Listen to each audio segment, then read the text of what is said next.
Iteka n'umunezero ntangere vyo gusubira kubana namwe banywanyi bacu mubana natwe makuru n'ibiganiro vya misi yose tubandanya gushikiriza kuri nombonesha kure yacu ari na yanyu Muhuza TV. Uyu numwe tugiye ko bageza ko amakuru ibiriko biravugwa bigezwe ko muri kano kanya nga mu gihugu c'u Burundi, akaba ari amakuru tuzagaruka ko ariko aravugwa mu bisata bigiye bitandukanye. Turaza kugaruka ahanini ko ariko aravugwa mu gisata c'umutekano cyane cyane mu rwego rw'igipolisi, aho kuri ubu ibintu bitoroshe. Kuri ubu indongozi z'igipolisi bamwe bari kuvuga ko zoba zagiye mu yabira. Ni nyuma yaho hari inkuru yashizwe ahabona ku munsi w'ejo, aho ari ifoto yababaje benshi cyane, aho umupolisi yaratwaye utwiwe harimo imatera, isanduga bikamwe imyambaro yiwe n'ibindi bikoresho vy'akazi kwikinga. Aho kandi akaba ari mu gihe ikinga isanzwe ibujwe mu gisagara kw'itegeko ryatanzwe na General Gervas Nderakobuca, igihe ari umushikiranganje w'intwaro hagati mu gihugu, iterambere rusangi n'umutekano. Ni inkuru yashitse kuri benshi, mbere iranashika ku bategetsi bo hejuru cyane. Kuri ubu rero aba indongozi zikomeye mu gipolisi ziriko zirahatwa ibibazo. Abandi nabo bagomba kwandika amakete bisigura ingene bakoresha ibikoresho babarahawe n'igihugu vyo kunguruza aba bajejwe gucungera umutekano w'igihugu, ndetse kandi banarabe ingene aba bitabwa ko mu buzima bwabo bwa misi yose. Turaza kugaruka kandi ku yandi makosa yaragaragara kubirabana n'ingene abapolisi bagenda abafatwa. Ni mu gihe benshi bamaze kubona yuko umupolisi yagize aronsa amahirwe akaduzwa mu mapete, agahabwa imodoka zimugendanira canke se agahabwa kurongora ikambi y'igipolisi, ashafataza ya miduga yose yagenewe kunguruza abapolisi akatangura kuyikoresha mu mirimo yiwe ya misi yose. Aha mbere hari na bamwe mu bakomiseri b'igipolisi bafata izi modoka zakabaye zimura abapolisi zibavana mu birindiro bimwe zibajana ahandi, bo bakazikoresha baja gusuma ivyo kurya muhira iwabo, ivyo kurya muhira ku masoko agiye atandukanye. Bituraza kubigaruka ko mu buryo burambuye. Turaza kugaruka kandi ku kungene iyi dosiye yoba igiye gutuma bamwe mu bakomeye cyane mu rwego rw'igipolisi bahabwa ibihano bikomeye cyane, kuko batanguye kwandika amakete bisigura. Turaza kubigaruka ko mu buryo burambuye, ntimuze gucikanwa. Nako kandi umukuru w'igihugu cy'u Burundi General Major Evariste Ndayishimiye yashizwe ku rutonde rw'abaperezida 10, abarongozi 10 muri Afrika bakiri bato mu myaka.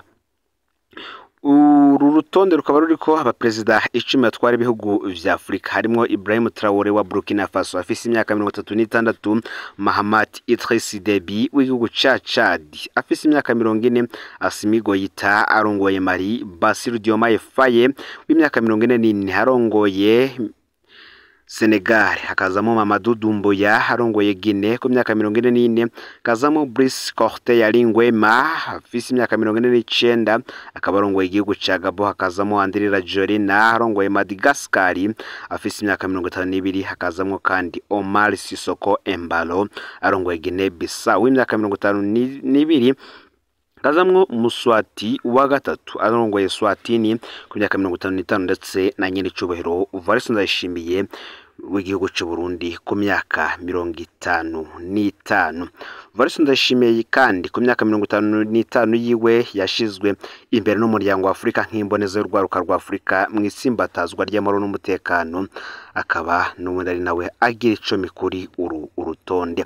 N'ayandi yose ufyonde subscribe canke sabone niba utari wafyenda ko kugira ngo utozucikanwa nadushikiriza, sangize kandi no makuru bagenza aho baherereye hose kugira ngo batoje bacikanwa n'abiriko biravugwa bigezwe ko nga mu gihugu cy'u Burundi, hanze imbeze igihugu cy'u Burundi, ndetse no makungu ya kure. Mbaye kaze mwidonido yano makuru. Nkuko nari mejeje kubabwira, reka no makuru yacu tuyatangure ku ngingo ya mbere tugiye kurabira ko. Ingingo nkuru ya mbere akaba ari irabana n'umutekano cyane cyane mu gipolisi.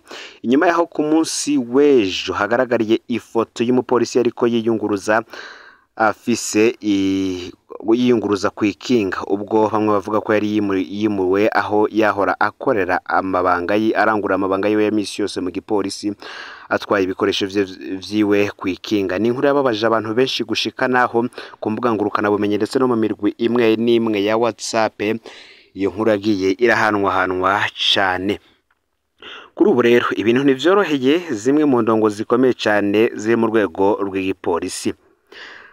Igipolisi kirongowe na Frederic Budomo, hakaba kandi n'abakivugira harimwo Pierre Nkurikiye. Aba bose nta muco bari batanga kuri iki kibazo, ndetse bikaba vyaranatanze ishusho mbi, aho ubundi abasirikare n'abapolisi iyo bimuriwe aho bakorera bahabwa imodoka ibunguruza. Kuri ubu rero hahise hatangura kuzamuka ibindi bibazo bikomeye cyane abapolisi bahura nabo mu kazi kabo ka misi yose, aho tugiye kubigaruka ko kimwe ku kindi. Aha turaza guhera n'ubundi ku myidogo iri mu bapolisi ku bijanye na assurance. Abapolisi bose b'igihugu baridoga ko amafaranga yabo yagenewe assurance y'ubuzima yahora aca muri Sokabu yacerewe kuhashika, ngo ntibiheza ngo biborohere kuko bahora bayasaba ko akagurane. Abapolisi bashikiriza ko ayo mafaranga ya assurance y'ubuzima angana n'10% bakatwa ku mushahara wabo buri kwezi, haciye amezi ashika kurane ayo mafaranga atarashika muri Sokabu. Izo ngo bikaba vyarabaye kuva mu kwezi kwa 11 k'umwaka uheze w'ibihumbi 2023, aho nana 10 rirahashika kandi bayakatwa buri kwezi. Bamwe bakanavuga ko batanashoboye no kuriha ideni bafashe. Abapolisi bakabandanya bavuga ko batoroheye kuko kare ubushikiwe n'ikibazo muri bo yahora yitura Sokabu ikamuha akagurane kuri ayo mafaranga kakamufasha. Gushika ubu rero muri Sokabu ntibacemera ko bako kagurane kuko ayo mafaranga atarahashika. Abapolisi bakaba bagira bati nidutahura iyo bashira amafaranga yacu baradutuka, ariko ntibashikane muri Sokabu. Ubu twugararijwe n'ibibazo byinshi. Abapolisi bakaba basaba ubugenduzi bukuru bw'igipolisi mu Burundi kubafasha ayo mafaranga agashika muri Sokabu vuba. Ico ni kimwe mu bibazo abapolisi kuri ubu bafise, kandi n'abapolisi bakorera hose mu gihugu. Ni mu gihe kandi ikindi kibazo gihanze abapolisi ari kibazo ari imyidogo y'abapolisi bakora muri komisariya ya komine Nyanzarake mu ntara ya Makamba. Aba ngo baba barahawe ibiharage vyaboze banse kuvyakira. Ubufu bw'ibigori bwabo bwaranyurujwe. Abapolisi bakavuga ko bafashwe nabi bakagiriza uwarongoye ko anyuruza ibifungurwa vyabo. Abapolisi bakaba bashikiriza ko mu kwezi gweze kwa gatatu uyu mwaka wa 2024 bari barajaniwe ibiharage vyose vyaboze bimota nabi cyane, ngo rero bose baciye banka gufungura ivyo biharage kuko vyo bateza ingwara. Bakababazwa n'ukuntu bazanirwa ibifungurwa vyaboze kandi ababizanye nabo babona neza ko atawo bipfungura. Abapolisi nyene babandanya bashikiriza ko ubufu bw'ibigori bari bagenewe mu kwezi kwa Ruhuhuma uyu mwaka wa 2024 butigeze buboneka, nubwo mu kwezi kwa Ntwarante uyu mwaka wa 2024 gushika ubu ngo ntibarabukubita ijisho. Ababo bakagiriza Lieutenant Colonel Nkunzimana Claude ko yoba yanyuruje ubwo bufu bwabo kuko afise iyo ngeso.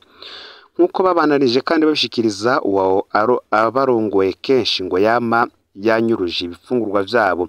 Umupolisi yihenze ngo arabaje agacashirwa mu bihano kugira aterwe ubwoba, bagasaba ko akamo kabo koshikira ubuyobozi bw'igipolisi kugira babikurikiranire hafi. Aha hakaba hari muri Nyanzarake ho mu ntara ya Makamba nyene. Ni mu gihe kandi mu ntara ya Bururi komine Songa hari akarenganyo gakorerwa muri komisariya y'igipolisi ya Songa. Muri iyo komisariya havuga ubwinshi bw'abanyagihugu bapfungirwa barengeye abategekanijwe n'amategeko. Hari kandi abanyagihugu ngo bapfungirwa bamara igihe kirekire batararenganurwa nk'uko bivugwa. Iyo rero ngo batari bajanwa imbere y'ubutungane ngo bumvirizwe, bamwe bapfungirwa ukwezi kurenga. Gushika ubu ngo hari n'abapfungiwe indwi zitatu zirenga batarumvirizwa. Ivyo byose ngo bikorwa na komiseri Mfuranzima Jean Marie aharongoye apfunga abanyagihugu kugira abasabe ibiturire, nabo bakabura amafaranga bamuha kuko uwapfunze ngo avaharisha amafaranga atari munsi y'ibihumbi 50 vy'amafaranga y'amarundi. Rero bo bakaba basaba ko ibi bintu vyohagarara, n'ubundi abapolisi bagakora kinyamwuga nk'uko bisanzwe bizwa. Abanyagihugu bagasaba ko vyohagarara kuko ivyo biba bijanye no guhonyora agateka kazina muntu. N'ibindi bibazo vyinshi biri mu gipolisi namwe mwo bishira muri commentaire, mu nyuma tukaza kubitohoza ko tukaza navyo kuza kubikora ko inkuru nk'uko nibi biba vyadushikiriye.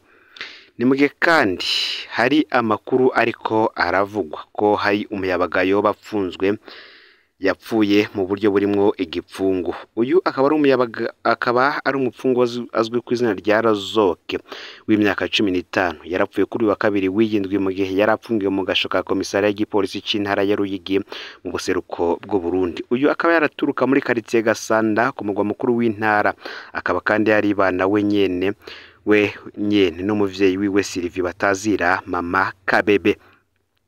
Uwo yapfuye yarazwe mu ntwaro no mu gipolisi mu busuma ngo bwisubiriza bukorwa mu mazu muri quartier yiwe. Yahora kandi yamajanwa mu kigo c'igororero ry'abana batarakwiza imyaka yo gupfungwa kiri ku mutumba Rutumumbura wa zone na komine Ruyigi. Umuryango we kandi ukaba uvuga ko babajwe n'urwo rupfu, gasaba amatoza yimbitse kugira ngo amenyekane uburyo yoba yarapfuyemwo.